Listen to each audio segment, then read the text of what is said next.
Guys, welcome back again आपके अपने YouTube channel BMS ज्ञान में। दोस्तों, आज हम सल्तन पेपर सेकंड में एक नया टॉपिक पढ़ने वाले हैं जो कि हमारा सिस्टाइटिस। जो सिस्टाइटिस है वो डिजीज़ ऑफ यूरिनरी ब्लैडर के अंतर्गत आता है। तो वैसे तो यूरिनरी ब्लैडर की और सारी डिजीज़ जो सल्तन पेपर सेकंड में सिलेबस में है, बट जो ज़्यादा इंपॉर्टेंट है, जो ज़्यादा पूछा जाता है, वो है हमारा सिस्टाइटिस। तो आज इस वीडियो हम सिस्टाइटिस के बारे में जानेंगे, डेफिनेशन उसकी, कॉजेटिव ऑर्गेनिज्म, इंसिडेंस रेट, उसके साइन एंड सिम्टम्स, इन्वेस्टिगेशन और मैनेजमेंट। तो वीडियो को शुरू से लेकर लास्ट तक देखिएगा। ये जो सिस्टाइटिस है वो सल्तन पेपर सेकंड में कभी कदार 5 नंबर या 10 नंबर में पूछा जाता है। ठीक है, तो लॉन्ग क्वेश्चन में ज़्यादातर नहीं आता, ये 5 नंबर या 10 नंबर में आएगा। तो इसके हिसाब से आज हम इस वीडियो में जानेंगे कि कैसे लिखना है। वीडियो शुरू करने से पहले अगर आपने हमारी पिछली वीडियोज़ नहीं देखी, जैसे जैसे हम सल्तन पेपर सेकंड में जैसे हमने कंप्लीट करनी है हर्निया के बारे में, हाइड्रोसील के बारे में, भग्न के बारे में, और हमने वहाँ पे बात की phimosis, paraphimosis, preputial tear, torsion of testis, BPH, इन सारी वीडियोस नहीं देखी तो आप जाके इस वीडियो के डिस्क्रिप्शन में हमने वहाँ पे लिंक दे दी है, वहाँ से आप देख सकते हैं और भी वीडियोस, या आप जाके हमारी शल्यतंत्र की प्लेलिस्ट ओपन कर सकते हैं, वहाँ से भी आपको वीडियोस मिल जाएगी सारी। तो चलिए शुरू करते हैं सिस्टाइटिस। सबसे पहले हम बात करते हैं डिफिनेशन की। तो क्या है cystitis? Cystitis is an inflammation of the mucous membrane lining the bladder. तो सिस्टाइटिस क्या होता है? इन्फ्लामेशन होता है म्यूकस मेम्ब्रेन जो ब्लैडर की लाइनिंग को बनाती है। तो कोई भी इन्फ्लामेशन हो ब्लैडर का जिसमें म्यूकस मेम्ब्रेन इफेक्ट हो रही है, उसे हम क्या कहते हैं? सिस्टाइटिस। तो ये हो गया हमारी डिफिनीशन। कॉजेटिव ऑर्गेनिज्म की बात करते हैं। कॉजेटिव ऑर्गेनिज्म कौन कौन से हैं यहाँ पे? तो सबसे पहले हमारा ई कोलाई, जो मोस्ट कॉमन पॉजिटिव ऑर्गेनिज्म है वो है हमारा ई कोलाई। और भी अदर्स जो पॉजिटिव ऑर्गेनिज्म है वो है हमारे स्टाइफ्लोकोकस, स्ट्रेप्टोकोकस, स्यूडोमोनास और क्लेप्सिला। तो ये और अलग से जो अदर्स हैं जो ज़्यादा कॉमन नहीं है बट जो मोस्ट कॉमन है उसको याद रखिएगा, ई कोलाई। इंसिडेंस रेट की बात करते हैं।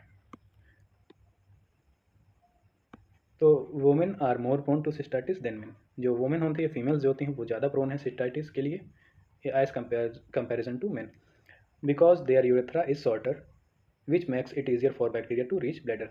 तो वुमेंस के जो यूरेथ्रा होता है वो शॉर्टर होता है, इस वजह से जो बैक्टीरियाज होते हैं वो ब्लैडर तक आसानी से जल्दी पहुंच जाते हैं फीमेल्स के केस में।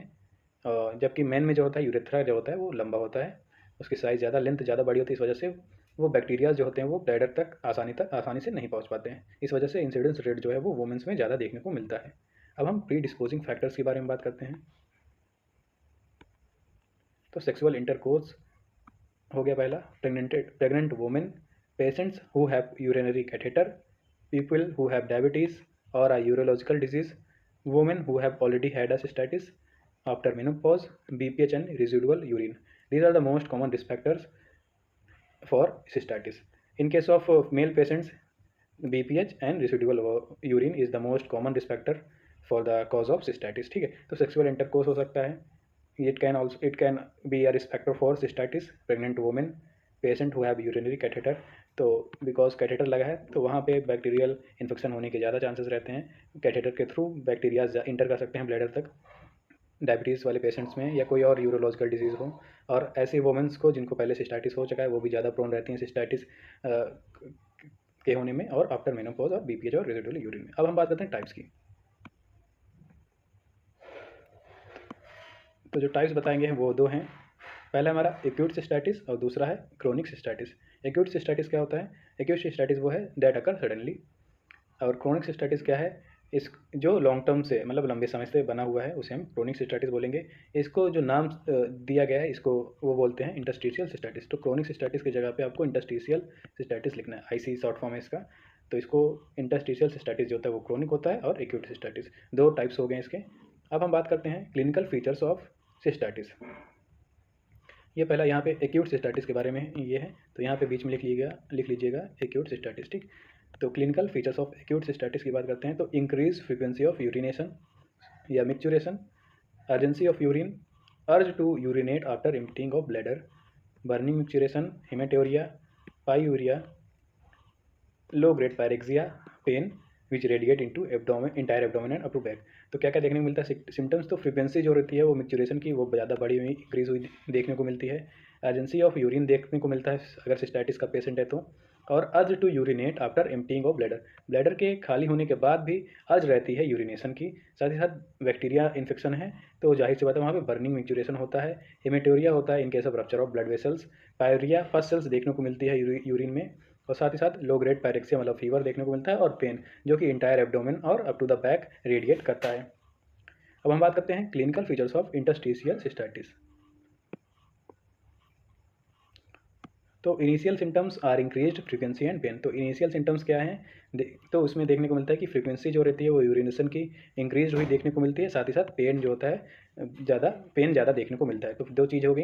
अब ये रिलीव कैसे होती हैं, तो जो फ्रीक्वेंसी या पेन होता है वो रिलीव होता है आफ्टर मिक्चुरेशन, और एग्रीवेट होता है after the over distension of bladder, मतलब फुलनेस ऑफ ब्लैडर, जब ब्लैडर फुल हो जाता है तो ये सिम्टम्स जो होते हैं फ्रीक्वेंसी और पेन ये बढ़ जाते हैं, और आफ्टर यूरिनेशन और मिक्चुरेशन ये जो सिम्टम्स हैं वो क्या कहते हैं, डिक्रीज हो जाते हैं। सेकेंड पॉइंट है इसमें क्रोनिक सिस्टाइटिस में कि there is severe fibrosis of urinary bladder due to pan cystitis resulting in small thimble bladder. तो सीवियर फाइब्रोसिस हो जाती है यूरिनरी ब्लैडर की, किस वजह से, पैन सिस्टाइटिस में की वजह से, मतलब जब जो सिस्टाइटिस है वो पूरे ब्लैडर में हो गया है, उस वजह से वहाँ पे सीवियर फाइब्रोसिस देखने को मिलती है, इसी को बोलते हैं थिम्बल ब्लैडर। उसके बाद दिस ये जो फैक्टर है थिम्बल ब्लैडर, ये क्या कॉज करता है, दिस कॉजेज स्टेराइल पायूरिया, और फिर हनर्स अल्सर, अनल अल्सर भी देखने को मिलता है सिस्टाइटिस में। ये क्या होता है, it is a linear bleeding ulcer caused by splitting of mucosa. तो ये 4 पॉइंट है इसमें आपके clinical features of interstitial cystitis में। अब हम बात करते हैं इन्वेस्टिगेशंस की। इन्वेस्टिगेशन में ब्लड टेस्ट करवाना है आपको, यहाँ पे आपका ESR बढ़ा हुआ देखने को मिल सकता है, साथ ही साथ WBC जो है वो बढ़ी हुई देखने को मिल सकती है, क्योंकि यहाँ पे बैक्टीरियल इन्फेक्शन हुआ है। यूरिन टेस्ट करवाना है, जिसमें यूरिन टेस्ट और यूरिन एक ही चीज़ है, जिसमें हम रूटीन माइक्रोस्कोपी मतलब क्या करवाते हैं वहाँ पे, culture and sensitivity test, bacteria कौन सा बैक्टीरिया का इन्फेक्शन है वो जानने के लिए, ताकि हम प्रॉपर एंटीबायोटिक का यूज़ कर सकते हैं, और सिस्टोस्कोपी भी वो करवा सकते हैं। तो ये 4 पॉइंट है इन्वेस्टिगेशन में। अब हम बात करते हैं USG भी हो सकता है, अगर वहाँ पे हमको देखना है कि रिटेंशन ऑफ यूरिन कितना हो रहा है, इसको भी रूल आउट करने के लिए, साथ ही साथ हाइड्रोनेफ्रोसिस तो नहीं डेवलप हो रही है, तो इसको भी रूल आउट करने के लिए हम USG करा सकते हैं। अब हम बात करते हैं हमारा लास्ट पॉइंट जो कि है मैनेजमेंट। मैनेजमेंट में यहाँ क्या करना है, ये कंजर्वेटिव मैनेजमेंट से सिस्टाइटिस जो होता है वो ठीक हो जाता है, जब तक ये बहुत ज़्यादा सीवियर कंडीशन नहीं हो। तो सबसे पहले कंजर्वेटिव मैनेजमेंट क्या है, सूटेबल एनाल्जेसिक देना है for relieving of pain, proper antibiotics देने हैं to treat bacterial causes and alkalisation of urine. और जो हमारा IC है मतलब क्रोनिक सिस्टाइटिस है, इसको इंटरस्टिशियल सिस्टाइटिस बोलते हैं, it is difficult to treat है यहाँ पे, ठीक है, इसको ट्रीट लिख लेना। तो जो मैनेजमेंट है वही एनाल्जेसिक चलानी है, proper antibiotics, alkalisation of urine, और जो लास्ट पॉइंट ध्यान में रखिए कि जो इंटरस्टिशियल सिस्टाइटिस बिकॉज क्रोनिक हो गया है तो इस वजह से वो डिफिकल्ट होता है ट्रीट करने में। तो यहाँ पे हमने देख लिया पूरा सिस्टाइटिस के बारे में। तो अगर आपको हमारी वीडियो अच्छी लगी हो तो हमारे इस वीडियो को लाइक करिए और शेयर करिए, साथ ही साथ इस चैनल को सब्सक्राइब कर लीजिए, और अपने दोस्तों को भी ये चैनल शेयर करिए ताकि हमारे चैनल की ग्रोथ हो सके, और साथ ही साथ आपके दोस्तों को भी हेल्प हो सके। तो मिलते हैं नेक्स्ट वीडियो में, तब तक के लिए thank you, take care, bye bye.